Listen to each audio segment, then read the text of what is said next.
Recent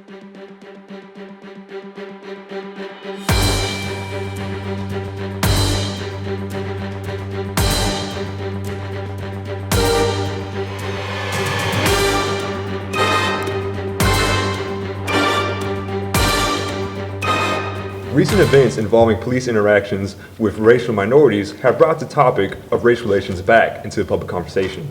But is there more to racism than simple bigotry? Can racism actually be cured? We'll be talking about this and other topics on tonight's Line of Fire.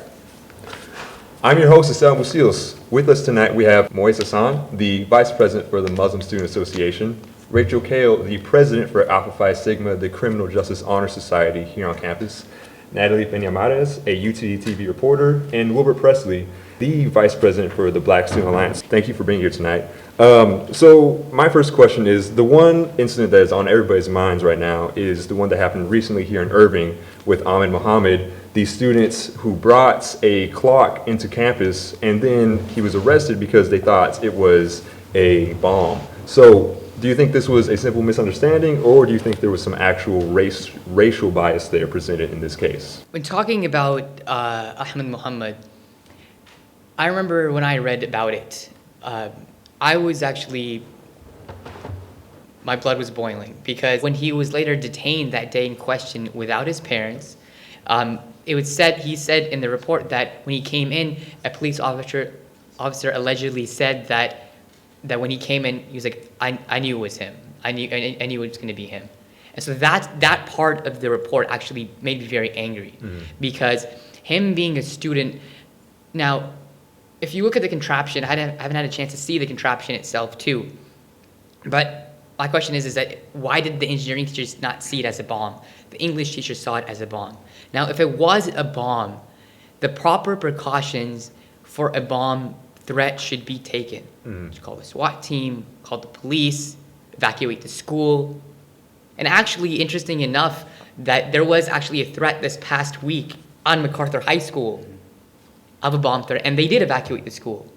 Now, why did they do that in this scenario, not the previous scenario?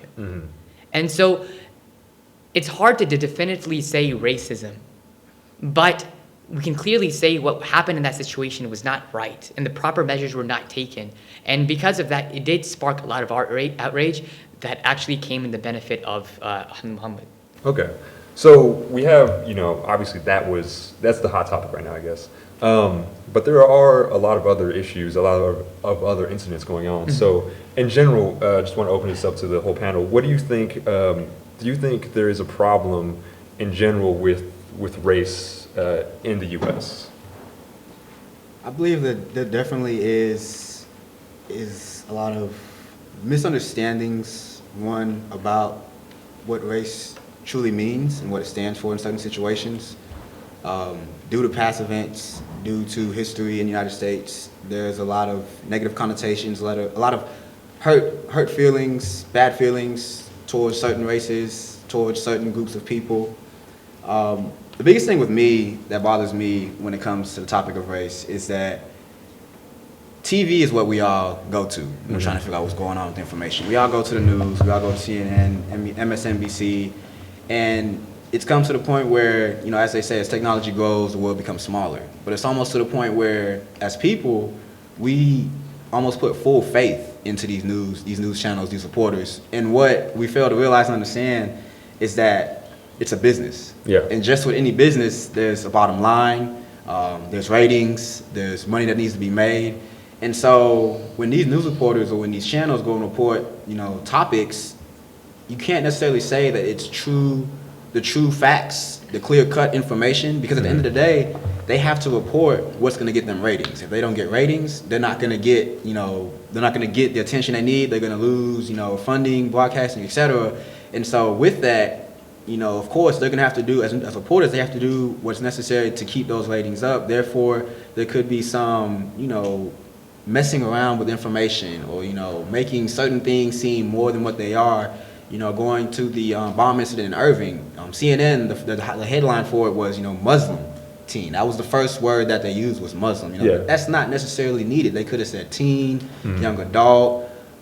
They also said, they used the word arrest. Necessarily he wasn't truly given any kind of charge. He was more of detained, questioned without his parents involved, without a lawyer. Yes, that's true, you know, with certain aspects that's against the law, but he wasn't truly arrested. So it's word choice within the media, and that's what almost sparks, you know, a lot of the racial problems that I feel sparks a lot of the racial problems that we have today. So it's almost, you feel like a lot of this stems from like a media bias. Yes, because, I mean, again, people, they don't really have the time or take the time to go and do the research. They just look at the news, say, oh, this is what was said on the news. And then, you know, on Facebook, if CNN posts this some news clip, it gets 1 million likes, then everybody's gonna think, oh, 1 million people like this news clip. So, you know, this consensus would be that whatever in that news clip must be important, must be, you know, the truth, must be what's standing strong because everybody likes it. When that's not necessarily true. Right.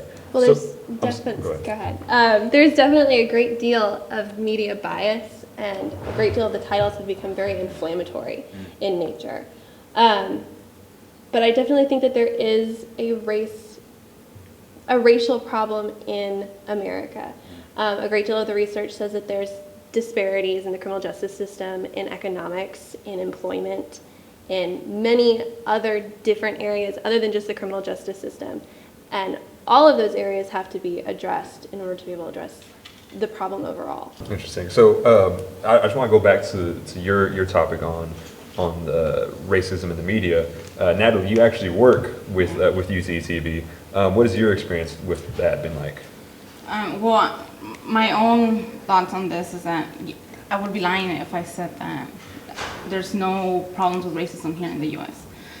And although I do agree that maybe in the main news channels, they put the race in the headlines to kind of get that, you know, clicks from people like, Yeah. oh, okay, I connect with this person, you know, let me see what's up with this. I don't think that the whole fault is in the media, because it also comes down to what so many people have been taught, whether is it like in their own homes, Yeah. what they see with the cultures around them. So yes, the media does have like a part of the fault, but it's not completely there. Again, I went to the Dominican Republic on a dental volunteering trip this past summer. And so it was something that's very interesting about their society is you can see somebody from their society who seems like they just came from West Africa. They thought to be West African. Yeah. They only speak Spanish. I mean, our security guard for our house that we were staying at for our organization, he was white, and he was so white.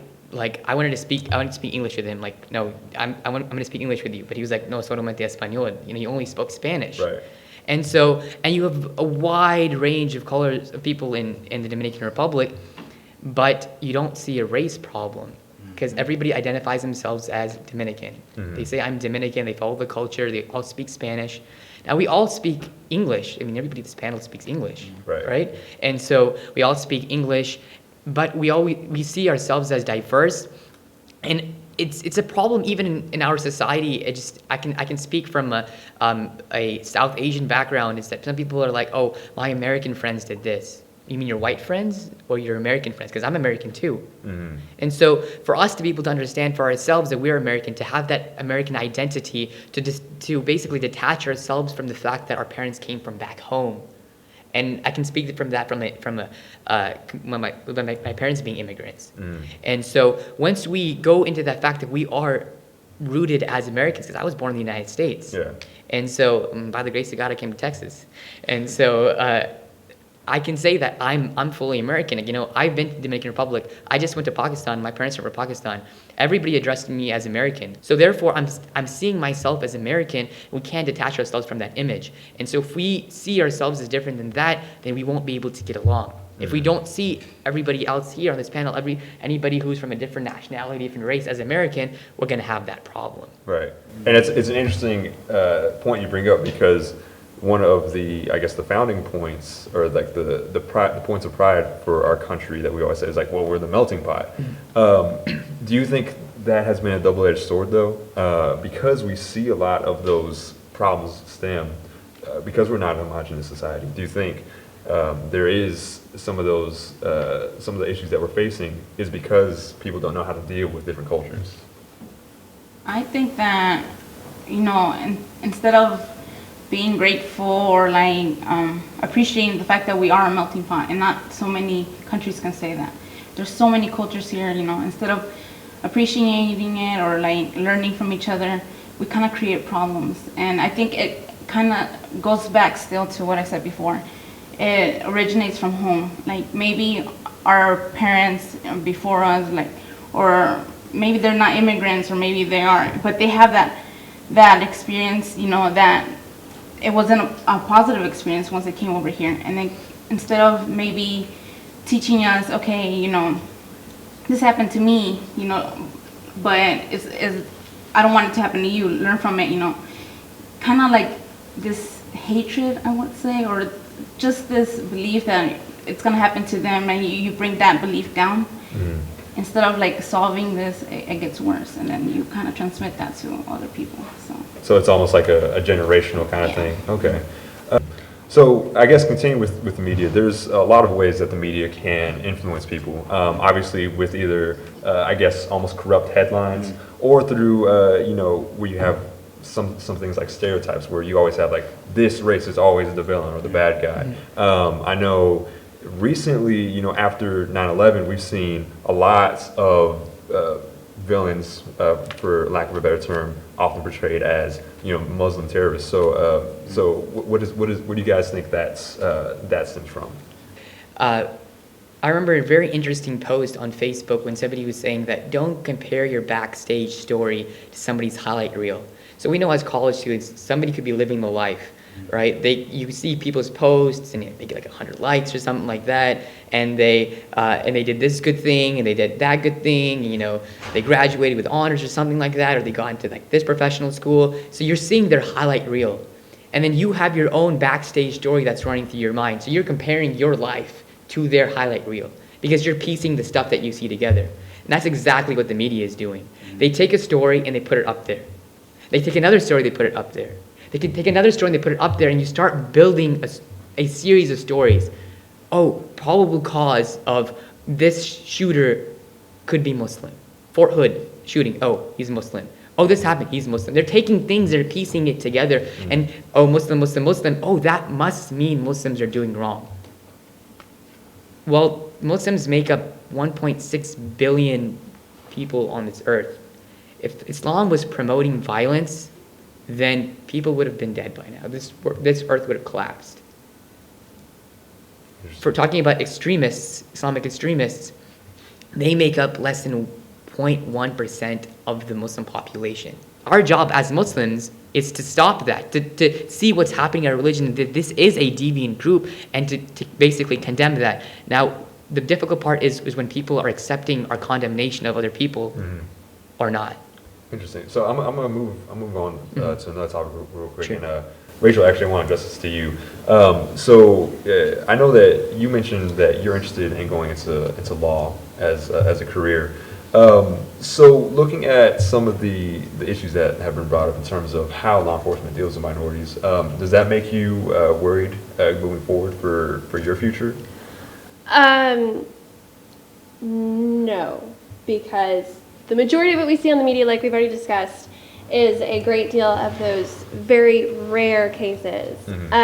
There's a statistic we have in criminology where we talk about how 6% of the offenders typically commit about 50% of the crimes.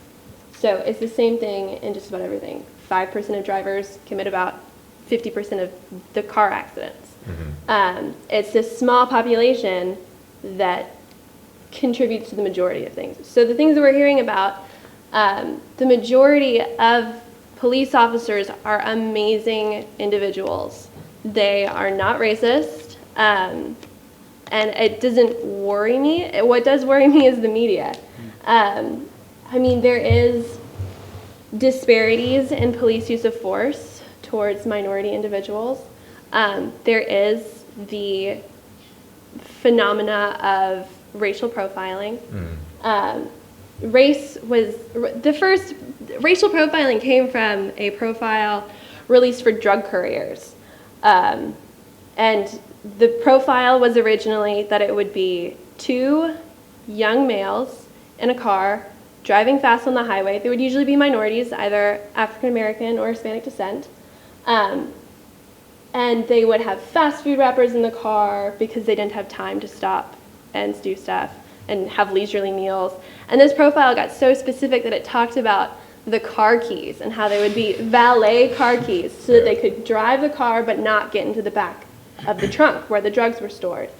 And this was a accurate profile, but a great deal of law enforcement then warped it and focused primarily on the minority issues. Just in general. Just in general. I Yeah. mean, there was, I don't remember the exact state, but there was a state where black individuals constituted about 17% of people on the highway, but they were stopped, they were 75% of the people that were stopped. So only 17% of people contributed to a huge majority of the stops that were conducted. And this disparity in the numbers and in the statistics was what led people to begin saying, why are we stopping these individuals? Why are you pulling over black minorities and stuff? And it turned into racial profiling. So do you think that the situation where they were constantly getting pulled over and over, it was pretty much just exaggerated from that point on over into what we have now today, where it's pretty much just saying, like, you know, for example, if like you said, two African Americans, if it's two African Americans in a car, you know, let's say they're coming from a party at night, Well, you know, usually the immediately people that were being pulled over in these 75% cases were families of black individuals, and they rarely ever had drugs. Okay. And so they only had like a 26% hit rate for the drugs in Okay. these cars. So it turned into a matter of race. And I believe the Supreme Court made a judgment on it. I don't remember what it was, but they did say that it was not okay, and there was a huge settlement. Interesting. So let's bring it back into, I guess, more of your everyday lives. Do you guys notice racism just in what you're doing? You're going about your daily routine. Do you see it here on campus? How do you guys deal with that? Just on a daily type of situation. There's been a few situations where just interacting with certain friends, especially coming here to UTD, you know, looking at the black student population here at UTD, it's roughly somewhere under the 10% range, you know, so it's not that big at all. I mean, everybody in Black Student Alliance, we pretty much all know each other, pretty tight, close-knit, because it's very few of us.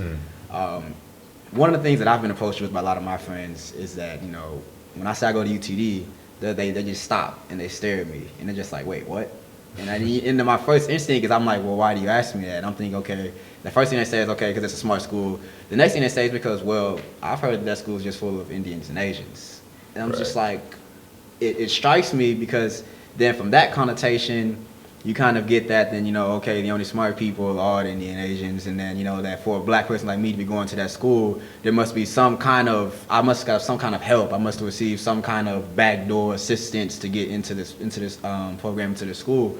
And so with that, it's just almost as if the racial view, for example, on campus, I wouldn't necessarily say it's coming from within campus, because everybody here who's on campus, we all seem to get along. I mean, when I'm walking around, I don't never get a mean mug from, you know, another race, another culture, anything like that. But when people from the outside are looking in, to me, it almost comes from a closed-minded view, and then it goes back to what you were taught at home. So, for example, with me, going back to the black culture, I was kind of raised in a bad neighborhood in southern Alabama. And one of the things that I've noticed with a lot of my family members there is that you get trapped, is what they pretty much call. And then this term trap, if you listen to, you know, music, that's been termed with all kinds of things. But it's almost as if you get into this area and there's like no way out. And so to find a way out, you find something to join, something to cling on, something to find your identity to. It's almost as if people these days, they seem to have a lack of identity. So with the lack of identity, they search for something to cling on to. Well, if you have an area where there's poverty, there's lack of education, there's not a lot of formal education, again, to me, the biggest thing is education, because through knowledge, you can understand different avenues and what you have available to you. But when there's a lack of knowledge, the only thing you can go to is what's on the streets, you know. And then, unfortunately, with that, you know, in places like Southern Alabama and places like Compton, you know, for example, the movie that came out, you know, Compton, straight out of Compton, areas like that where there's a lack of education and people don't know any better, for say, they run to places like gangs. They run to your Crips, they run to your Bloods, and that becomes their family. That becomes what they're connected to, you know. And so then to me, it's almost as if they feel as if they have no way out. Yeah. You know, they feel as if there's nothing else for them. And that also comes too from a broken home. You know, again, going back to the home. If you don't have a father around to show you what it means to be a man, then, you know, you're just running around trying to figure out what that means. You know, if you don't have a mother that's showing you what it means to love, to be nurtured, to be cared for, then you kind of become cold-hearted to all kind of situations. So then going back to the police situation, you know, if you haven't been taught what the law is and everything that you've seen is negative connotation, going back to the media, going back to movies, for example, look at American Gangster. You know, that was strictly, they put it into a black person who was the leader of that. It could have been a Caucasian, it could have been, you know, Islamic, it could have been whatever, but they particularly made it that way. And then it goes back to, like he said, it's clips. They take little clips and they put all these things together. Yeah. You know, and then you have the rap music where you have people like T.I. and all that. People, to me, it's almost, they have a lack of identity. So they're just clinging on to whatever's going into their mind instead of really trying to sit back and reflect and see who they are. Right. And then when you approach these people and you try to tell them, hey, well, why don't you try, you know, reading a law book? Or why don't you try taking an educational class to figure out what it means to do whatever it is you're trying to be? They look at you and they're like, no, I don't want to do that. Because they haven't been exposed to that before. Right. And so to me, it's really just a lack of education, a lack of know-how, a lack of nurturing. And then, for example, like with the Black Student Alliance here on campus, we're here to uplift, unify, and prepare the black community. You know, but we encourage all races to come and speak with us because this kind of panel is how you debunk these racial situations. Because if I sit here with another African American person or individual, it's almost going to be a biased conversation because we're going to have the same type of historical information, the same kind of experiences. But, you know, if I'm sitting here and I'm talking to, you know, a Caucasian person or a Muslim person, an Indian person, whoever it may be, you know, there's different experiences. But then with that, you have to be able to control your emotions. Because that's one thing, too, that really becomes a hindrance in conversations is emotions. A lot of people, they let emotions take over instead of logic. Right. And they think that everything that's being said is just, they're just getting targeted over and over and over and over. But you have to be able to take that emotion out and just look at it for what it is. It's a conversation that needs to be talked about. Right. So we're almost ready to open it up to the public questions, but I just want to ask one more question here to the panel. So we talked about how there is almost, you know, these feelings of like, well, either inferiority or superiority passed on from generations where we have. And then we have, you know, issues of the media, maybe distorting things one way or the other, or, you know, where you have people who are, like you say, trapped in their environments, that are they're all adding and helping to produce these racial tensions. So what needs to be done to alleviate those tensions, and can it be fixed? I think it all starts with education. Just being in an environment where everyone else is going through the same thing as you. You know, you come here to UTD to get your education. So if you can take whatever you're learning here and maybe take it to people that are not in the same situation, or anyone that you meet, they might have a different, you know, mentality from you. Just us kind of spreading, trying to educate other people by what we know and what we're learning. It really does help, like, kind of spread and educate people to, you know, there's things that, unfortunately, yes, the media does put out there that maybe it shouldn't be put out there. But if we can do our own part of spreading what we know and what's actually true about, well, you know, being here, you learn about different cultures, you know. If we can do that, then I know that eventually we can get to a better place than we are right now. Okay, I'm sorry, we have one more minute, so we're going to take everybody's final responses. Okay. My final response, I agree with what she said. You know, it's education. College is more than just getting a degree. There's a lot more that goes on than just learning what statistic is, what, you know, biology is. It's about learning different cultures. It's about learning who you are. It's about being in an environment where you can go and be a leader of an organization, fail, you know, make a mistake, you know, but get back up and know that tomorrow you're still gonna have somewhere to sleep, you're still gonna have somewhere to stay, that your family's still gonna be safe. So to be exposed to an environment like a university, like UTD, where there's diversity, you know, that kind of helps with lowering that racism. because you're getting exposed to what other people do. You're understanding why this person thinks that way or why they do it this way. And then you're allowed to ask these questions safely. Whereas if you're, back home where you've been living for 20 years, some questions you just don't ask because that's just how it is. So to me, it's just, you have to be able to put yourself in uncomfortable positions and then again, pull your emotions out and look at everything from a logical standpoint and from a learning lesson standpoint in life. Because, if you go throughout your life every day thinking everybody's always trying to take shots at you, for say, or trying to make you feel, inferior to them, then you're gonna always feel like there's racism. Right. Because you're always gonna feel like you're inferior. Right. So that's just how I feel about that. Rachel Moyes, your final comments? Education, of course. In time, I mean that takes time though. Changing stereotypes and schemas takes a great deal of time. So in the meantime, body cameras have shown to have support. They have shown positive results.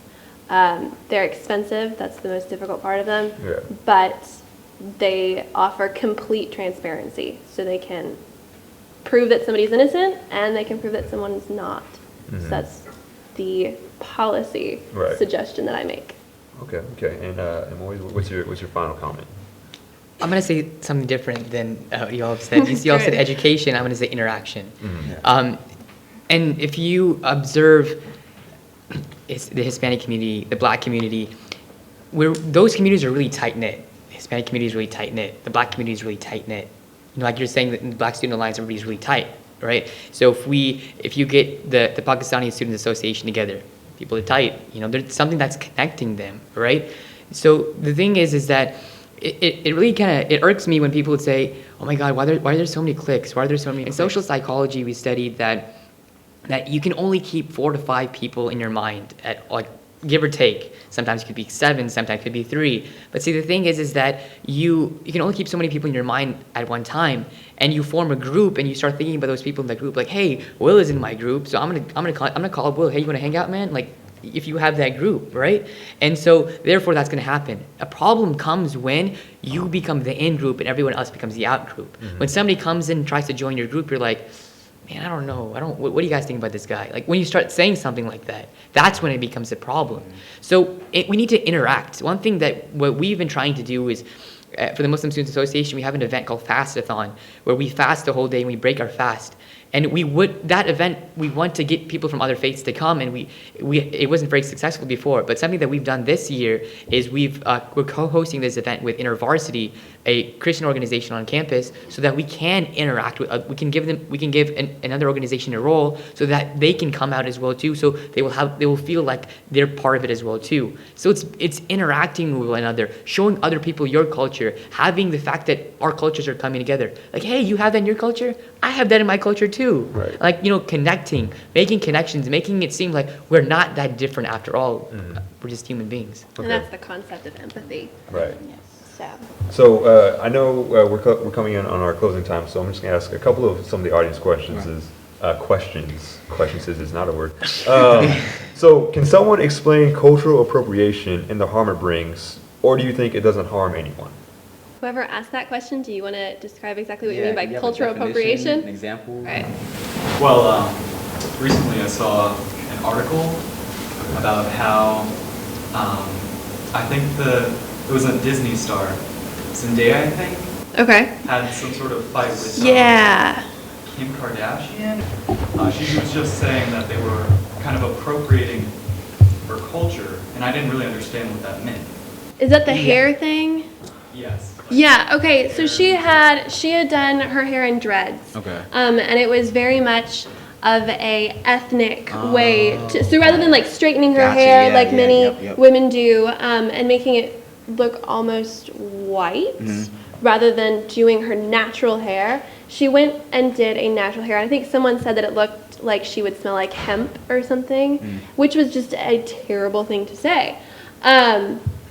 And what exactly was the question? What harms does it do? Yes, and what harms does it bring? Or do you think so what harm does it bring, or do you think it doesn't harm anyone? I think it does bring harms when we do it in a negative connotation. If we're empathetic, like you were talking about, I don't think it causes any harms. I think understanding another person's culture and allowing them to have their culture is excellent. Being able to say that is an amazing way that you are representing your culture is a good thing. It's only whenever you turn around and say that that is not a okay thing, I guess, for saying that she shouldn't have done her hair like that. Interesting. Any other comments on that? At least that's what I'm It's understanding from the almost- question. Yeah. When you now that I understand what cultural appropriation, what he means by the definition of it in the context, it's like she said, it's how you take it. You know, if you take it out of context, you know, because somebody could say, it's like me saying, like me, I have a small fur on my head. So, you know, somebody may, if somebody who was Caucasian or somebody who was Hispanic had a small fur on their head, they'd be like, oh, for Hispanic, they'd be like, why isn't your hair slicked back? You know, or for a Caucasian, they'd be like, why don't you shave that off? But it's just like, if that's just how you want to express yourself, then it's a freedom right, you know? You can dress and show yourself how you want it to be. So when somebody decides to wear dreads who is not of the, you know, Jamaican descent or whatever appropriation you want to give that to, it doesn't necessarily mean that they're trying to make fun of that culture or that they don't appreciate that culture. Maybe they appreciate it and they're, you know, trying to show that. You know, they want to experience something different. It goes back to that interaction. Maybe they just want to see, you know, what is so special about it. It's trying that out. If you don't experience what that culture is like, then of course you're gonna have negative feelings towards it because you don't understand it. So again, it goes to how you take it. It's a connotation. If you take it as negative, then it's gonna be negative. Again, I hate those shots of social media, but you know that'll be a big topic for them to say, oh well, hey, you know, this is cultural appropriation because they're trying to make fun of people who wear dreads. Right. That's not necessarily what it is. You just took it out of the whole context of what it was. So now it's become negative, and now that person is seen to be making fun of whatever culture that is that it's associated with. Right. We'll just take just like, I think, one more question. So speaking of media, channels like ABC are introducing TV shows with diverse casts, minority leads, interracial relationships, and LGBT relationships. Is this where we need to be, or does there need to be more progress? I think that our culture nowadays is derived through many things. It's the media, it's our songs, it is our the TV shows you watch. I mean, just look at it as a college student. If you evaluate how much TV you actually watch, you know, everybody talks about when finals week comes around, people go on a Netflix binge. You know, like we watch a lot of TV, and TV really does shape a lot of our stuff. And so I know people who they watch like House of Cards, and like it shapes their thinking about the government. You know, it does shape a lot of our thoughts. So that is progress. And like for example, like shows like Modern Family. You know, the name is called Modern Family. So it's something. It's to show like a different environment. And you know, people don't watch that show and be like, you know, it's kind of, you know, Mitch and Cam. You know, I don't know about them. You know, like, you know, but I just think it's hilarious. You know, it's like it just shows pizzazz, personality. You know. And so that's what we're getting to. Like, if we can laugh about it, we're okay. Yeah. And so that's what I think that we need to come to. As long as it doesn't come at the fact that we're mocking another culture. We're taking that culture and saying that, okay, we're belittling you. Okay, we're putting you on the spot. Then if we can just come together, like for example, there is a comedian. He started his own show, Muslim comedian. His name is Asim Mandavi. He started his own show called Halal in the Family, making a lot of jokes about, like, he's making jokes about Islam. Right. You know, and I know some Muslim comedians that make jokes about, you know, like the length of their beard or something like that, or what they wear. You know, and so like I know an Islamic speaker one time. He was walking down the street, and his sister was wearing like fully covered, and so some car, you know, like came by and they were like, Go back to Islam. It doesn't make any sense because Islam's not a country. And then he was like, man, that's true. I should go back to Islam. I should go back to practicing my religion. So, you know, like taking things lightly, joking about it. I mean, like that gets us somewhere. It's progress. I think that definitely that we have those kind of TV channels and we're able to broadcast those, because doing that shows that there isn't as much negativity towards the whole division and race, culture, etc. Because if you think about it, back in the day, you know, everything, you couldn't have stuff like that. You showed something that showed too many cultures mixing together, you almost, you know, denounce for it. It's like, no, we don't want that. But now that you have that and you can move forward, and like you said, people can laugh about that. You know, I think about Kevin Hart, you know, as a comedian. You know, if you look at the crowd, if you ever watch a Kevin Hart comedian show on TV, Laugh at My Pain, whatever, etc. If you look at the crowd, though, there's not just a whole bunch of black people there. There's all kinds of races. And the fact that all those people are there and they're laughing at it, that shows that no matter what culture, what race, what ethnicity, etc., we all go through the same problems every single day. You know, we all have to deal with, you know, if you have a family, you have to deal with your kids. You know, if you have a job, you have to deal with your employers. You have to deal with all these similar situations. So it's like you said, if you can, when you take it lighthearted and you can laugh about it, and these things can be shown on TV and people can just have fun, then that's good. That's a sign of progress. But of course, with any progress, you're gonna have somebody who wants to hinder it.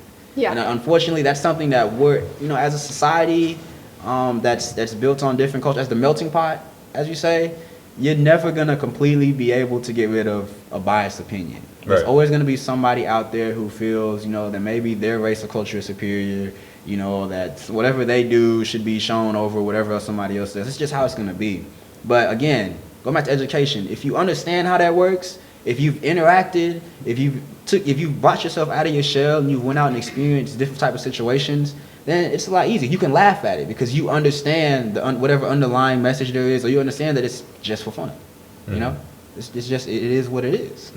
I would argue that we still need more progress. I mean, The Walking Dead, I'm sure everybody's seen that. Yep. Just recently, I think it was last season, don't quote me, they introduced that gay couple. And I remember the storm that came to all of social media where there was one side that was saying that they were not going to watch Walking Dead anymore because there were two gay people on the show in a relationship together. And then you also had the opposite side that were super, super happy. And unfortunately, it seems as though those opposing these changes are still in the majority, and that we still need to make it so that people don't feel prosecuted and attacked based on their sexuality, their race, their religion, or anything else. Natalie, we'll let you have the final say on this. You're the TV person. So do you think in entertainment that there needs to be more, or is having this diversity, is this a good thing?